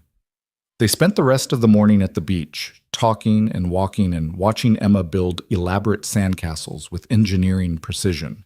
It was peaceful, healing, a moment of quiet triumph after a year of intense work and change. On the drive home, Emma fell asleep in the passenger seat, exhausted from sun and emotion. Caleb drove in silence, thinking about how far they'd all come. A year ago, he'd been a mechanic in a struggling garage, going through the motions of life without really living. Now he was running a lab, helping people across the country, building something that might actually change an entire industry. His phone buzzed with a text from Dr. Hart. "Dr. Hart, NIH just approved the full 5-year funding. We're official. Time to change the world." Caleb smiled, glancing at Emma's sleeping face, thinking about Harper standing in the waves, remembering David and the promise made in a hospital room 5 years ago. He thought that promise was just about helping one person if he ever got the chance, but it had become so much more, a mission, a calling, a way to honor his brother's memory by making sure other people didn't have to suffer the way David had suffered. They pulled into the driveway as the sun was setting. Emma woke up, groggy and smiling. "We home?" "We're home," Caleb confirmed. Inside, the house was quiet and familiar, filled with memories of the life he'd built and the family he'd raised. But it felt different now too, fuller somehow, expanded by the new purpose he'd found and the people who'd become part of his extended family through the lab. His phone buzzed again. This time it was Harper. "Thank you for today, for everything. You didn't just fix my braces, You helped me fix my life. That beach used to represent the worst day of my existence. Now it represents freedom. That's the gift you gave me." Caleb read the message twice, feeling the weight of gratitude and responsibility and hope. He'd set out to keep a promise to a dead brother. Along the way, he'd discovered that fixing things, whether cars or braces or broken spirits, was more than just a job. It was a way to make meaning from loss, to transform pain into purpose, to prove that one person who cares enough really can change lives. Emma appeared in the doorway, already in pajamas. "What are you smiling about?" "Just thinking about how weird life is. A year ago, I was fixing cars and trying not to think too hard about anything. Now I'm running a research lab and changing the medical device industry." "You're still fixing things," Emma pointed out. "Just different things. Important things." "Yeah," Caleb agreed. "I guess I am." That night, he dreamed of David. Not the sick, suffering David from the end, but his brother as he'd been before the accident, full of life and laughter and plans for the future. In the dream, David smiled at him and said, "You did good, little brother. You kept your promise." Caleb woke up with tears on his face and peace in his heart. The journey from a mechanic's garage to a federally funded research lab had been unexpected and often terrifying. But it had also been necessary, meaningful, and exactly where he was supposed to be. Mercer Mobility Lab continued to grow over the following years. They helped thousands of patients, published groundbreaking research, and slowly but surely changed how the medical device industry thought about patient-centered design. Harper became a nationally recognized advocate for disability rights, speaking at conferences and advising companies on how to actually listen to the people using their products. Emma went to college for biomedical engineering, already planning to come back and work at the lab after graduation, carrying forward the mission her father had started and her uncle had inspired. Renee split her time between her biotech company and the lab, using her business expertise to scale their impact while never forgetting that it had all started with a broken-down Rolls-Royce and a mother's desperate hope. And Caleb kept doing what he'd always done, listening to people who were suffering, seeing problems everyone else had missed, and fixing things one careful adjustment at a time. He never got entirely comfortable with the recognition or the accolades. He was still, at heart, just a mechanic who'd made a promise and refused to break it. But he'd learned that sometimes being just something was enough. That expertise came in many forms. That caring deeply and paying attention closely could be just as valuable as any credential or degree. That one person, working with stubborn love and careful hands, really could build miracles. Not by magic or genius, but by the simple revolutionary act of listening to what people needed and refusing to accept that their suffering was inevitable. One stubborn, loving step at a time.